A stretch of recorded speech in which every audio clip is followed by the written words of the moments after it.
The first Kentucky town to be founded by a railroad company came into existence to accommodate and house railroad workers working midway between Frankfort and Lexington. Today, this city, appropriately named Midway, is known for having Kentucky's only four-year women's college, a rich history of horse farms, the oldest continuously operating mill in the state, and plenty of local shops and eateries. One of those local eateries is the Midway School Bakery, which is the maker of sweet and savory goodies and a piece of this town's history.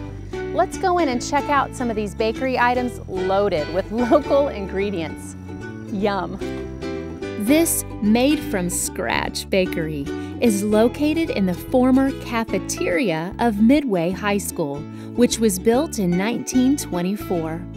The owner, Chef Weta Michael, wanted to preserve a part of Midway's history by reopening this location and making it a community meeting place once again. Well, I'm here today, I'm back actually with Weta Michael, and you own a variety of restaurants around here: Holly Hill Inn, Wallace Station, Windy Corner, and now the Midway School Bakery. Yes, absolutely. We're so excited to be back with you. Well, I'm thrilled. I mean, I am so happy to have you back. And I especially love bringing you to Midway, you know, because this is our hometown, and we love our town and love to bring attention to our town. So it's wonderful to have you back, Amy.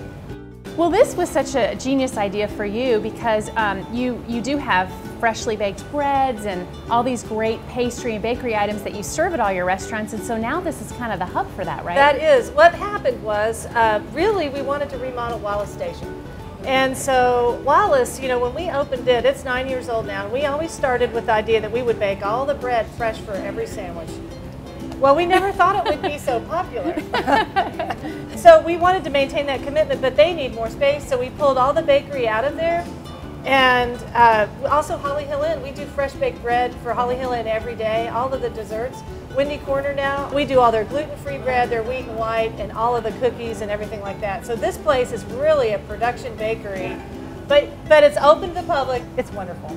Sure. Well, and you can also do some shopping. I noticed that there are some local things that are kind of in the front, and you can pick those up and buy some of those products here. Absolutely. We want to feature, like we do at Windy Corner, we want to feature these Kentucky proud, things that are raised and produced in Kentucky. Right.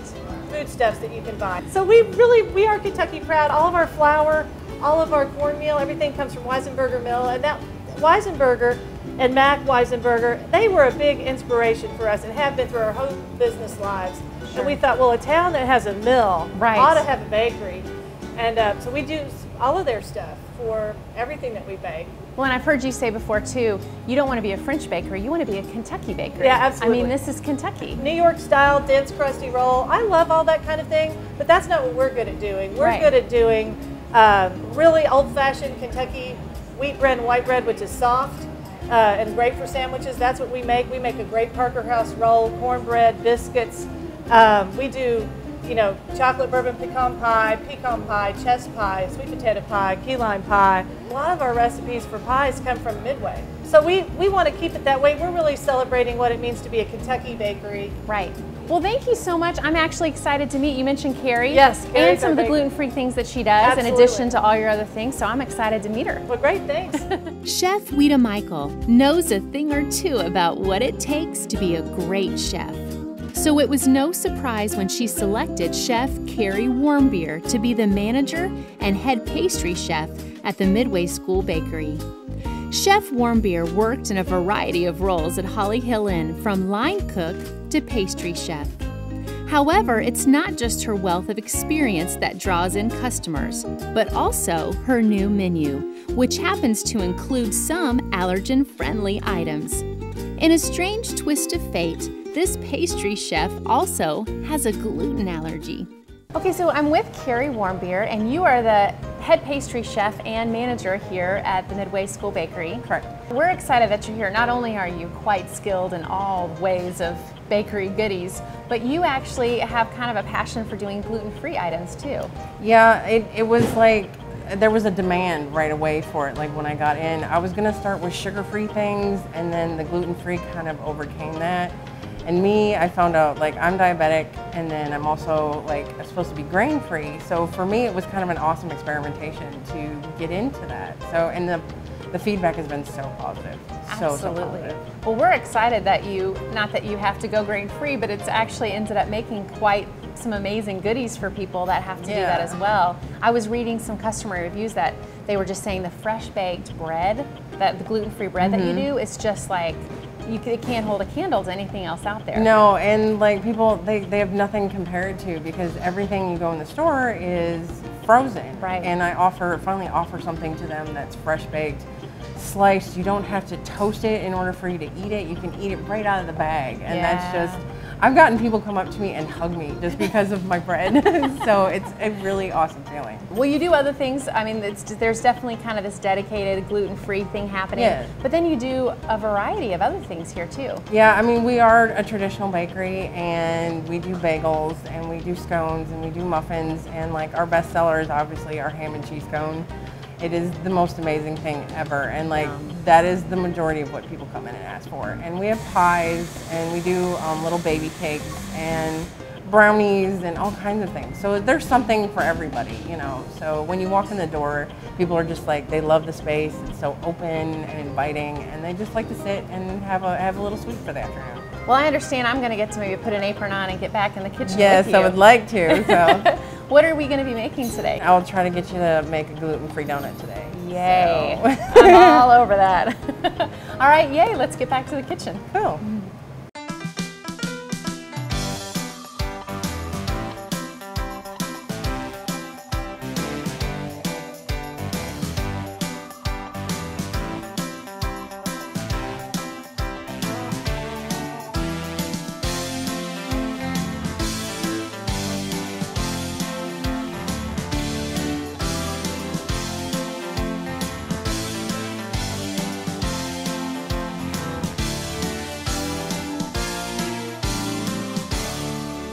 Not only is this a great place to get homemade bakery treats, but they also serve sustainable coffees too. This bluegrass mocha and espresso with bourbon fudge sauce, and the Betty Ann scone made with cranberries, apricots, and white chocolate is my new favorite way to start the morning. Make sure and add this delicious piece of history to your local travelers list.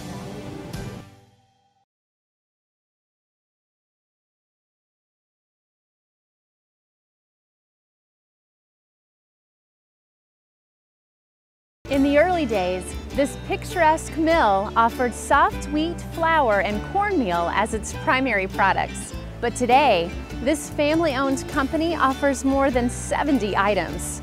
This is one of the few small, old-fashioned mills left in the United States.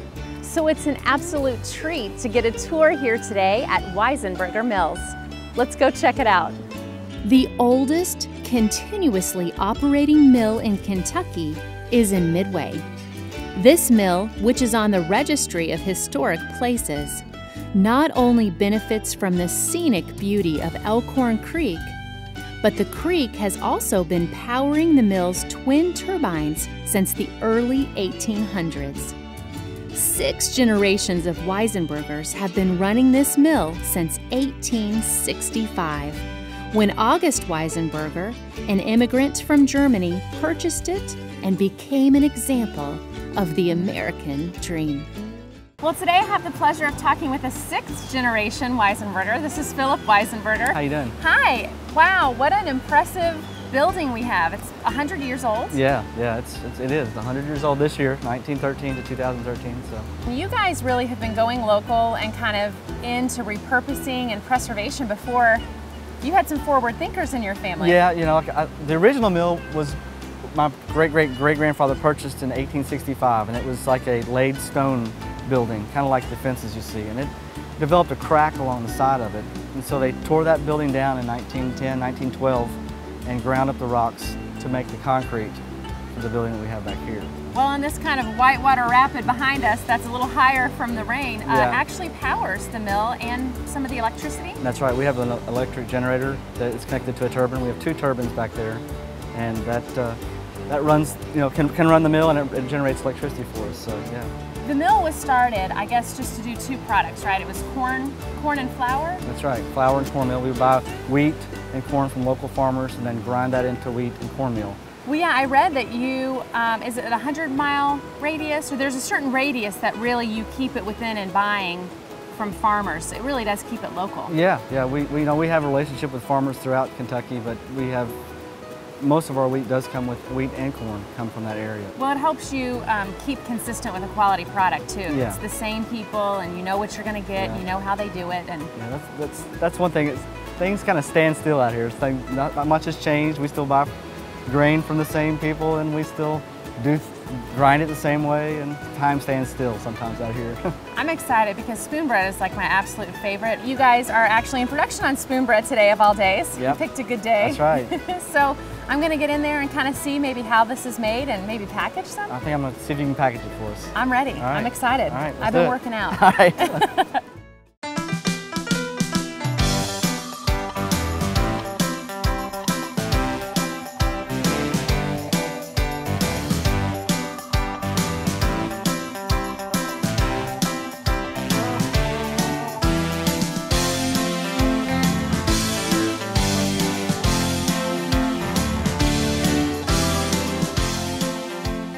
Okay, so I got the tour, which was awesome to kind of look through there and see how all this is made and make some spoon bread or package that. I know you said you did that when you were like 10 or 11 in here. That was one of the first things I started doing besides sweeping the floors. I would package up those little packages and then put them in the box. Well, then we got to go upstairs, and that's where a lot of the grain is turned into flour. Tell me a little bit about that. Well, say the wheat comes from the silo, and then it's sifted several times to clean out, say there might be some stalk or chaff left still in the wheat, and then it goes into a grinding process where we use a roller mill when we're making white flour. That was what was put in this mill in 1913. And amazing, those machines have been here since 1913. I know, it is. And so they've got, you can imagine, like two rolling pins, and one is turning a little faster than the other, and they're corrugated and grooved. So that will take the grain and kind of a rip and tear. You want to peel the wheat apart and scrape the inside portion apart and get the white flour out. So it's ground, and then it goes back to the third floor where it goes into a sifter. And that's that thing that was just like grooving and shaking. Yeah, it's constantly shaking and doing its thing. And then that will sort it into different grades. And then we'll bag it into, say, a 25-pound bag or whatever. And then we'll package it out and ship it out the door. Okay. Well, and I guess the next part of my mission is to put some things on a pallet? Yeah, we got to get it ready to ship out the door. So we'll have the whole process. Okay. I may have to lift some bags and get ready. Yeah, these are going to put you to the test. Okay.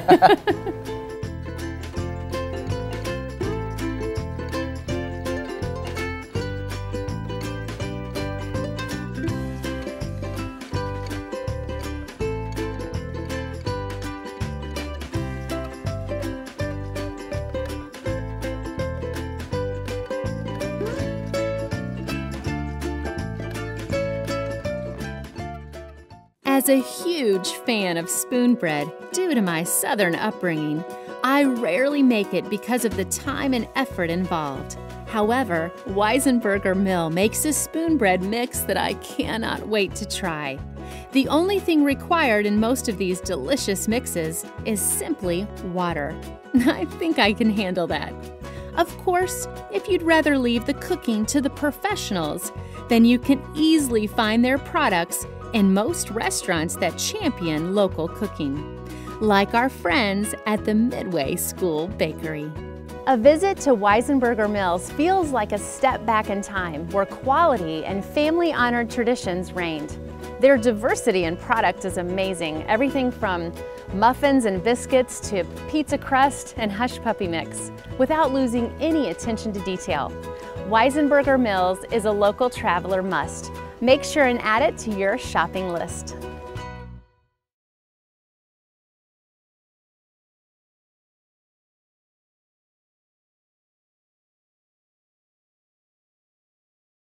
Inside this drugstore, you might feel like you've taken a trip back in time, complete with old-fashioned penny candy, an original 1940s soda fountain, and plans for a jukebox. But some of what this pharmacy has to offer is cutting edge. Let's go in and check out Railroad Drug and Old Time Soda Fountain to see what they have to offer. Did someone say milkshake? Midway, Kentucky is steeped in rich history, and many of the shops here reflect the times of days gone by in an effort to capture the good old-fashioned ideals of the past, just like Railroad Drug and Old Time Soda Fountain.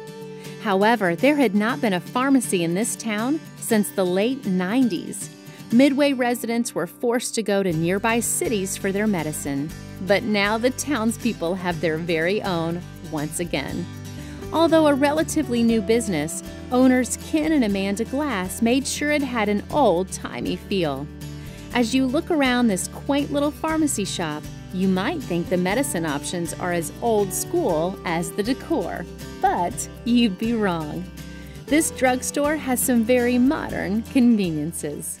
I'm here with Ken Glass, and he is the pharmacist and owner. You and your wife both own Railroad Drug and Old Time Soda Fountain. And really, I read this is kind of a lifetime dream of yours to kind of own a small kind of service-oriented drugstore. It is. I mean, you know, when I grew up, my parents owned an old Dairy Queen in Eastern Kentucky, so you know, the soda fountain has a little bit of a connection there. But from then, I always kind of thought, that I wanted to be an entrepreneur. I noticed while we were setting up, you know everybody's name when they walk in, and you know a lot about them, and you have all these great questions to ask them about bike riding or, something about another prescription they've had, and so you're really keeping track and kind of giving them that customer service. Well, because we started this from scratch, every patient that walks in here has my cell phone number. I know them by their first name. I know their parents, I know their kids, I know their grandkids. They're my neighbors, they are my mayor, my local council members, my fellow business owners. We have so many people come in and they say,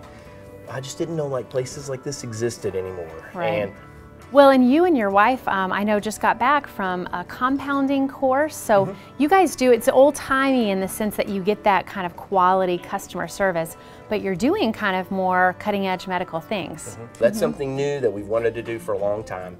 And what's really unique about compounding is it's the ability to personalize a prescription for one person. I mean, and we make it just for you.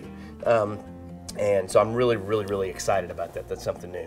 Well, it's great because it's cutting edge and it's old-fashioned, but also you champion local, which of course is the local traveler. We love that. So I noticed a lot of Kentucky Proud things, and I know your wife is the store manager, and so she kind of helps run that part of the front, and you've got the soda fountain, and I think I might get to, it's Amanda Glass, your wife, so I think I might get to talk to her a little bit about that. I hope so, because she's a lot better looking than I am. So. Railroad Drug and Old Time Soda Fountain, as the name implies, offers more than just a friendly pharmacist with customizable medicine options. They also have a soda fountain. From just about any soda jerk creation to chicken salad sandwiches or chili cheese dogs, this full-service fountain has got you covered. So I'm here with Amanda Glass, and you and your husband Ken own this drugstore. It's the Railroad Drug and Old Time Soda Fountain. And I know you're kind of the general manager of this upfront store area, which is probably the most fun, let's be honest. Of course, yes. It's a lot of fun. I mean, you've got this kind of old soda fountain happening, and you've got these great shop items, Kentucky Proud, the kind of old-time penny candy. And how did you come up with kind of this idea? Well, I really have to give credit to Ken. It was really more his idea. We just kind of went with it and just found some old soda fountain equipment from the 40s, and they've refurbished it, and it goes well, so yeah. I know in a little bit I might get to have a lesson with Getty up there, learning how to be a soda jerk. That's right. But it sounds so bad, but it's actually a term of endearment. I know, it is. Well, I'm excited to go get a lesson. Have to. Yeah, it'll be fun.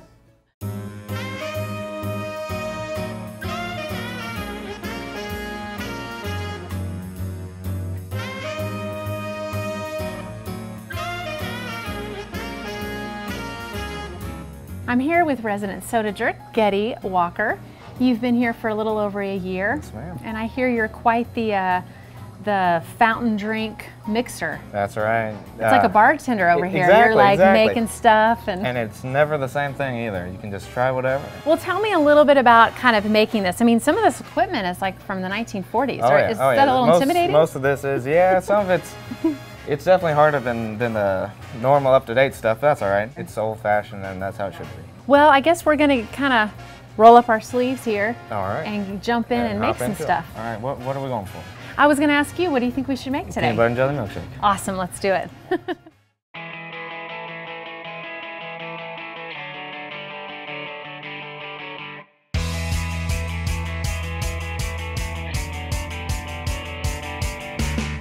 When you visit Railroad Drug and Old Time Soda Fountain, you will find the walls adorned with the couple's alma mater, University of Kentucky. There is no denying that they are big Wildcat fans, and they even got a visit from UK celebrity Coach Cal. However, no matter what school you champion, you are welcome here. You will find this small town community gathering spot is just as charming and inviting as you would have imagined it to be back in the good old days. It's been a real treat to take a trip back to a simpler time today at Railroad Drug and Old Time Soda Fountain. It's refreshing when your pharmacist knows you by name and you can get a killer peanut butter and jelly milkshake to boot. Make sure and add this to your local traveler list.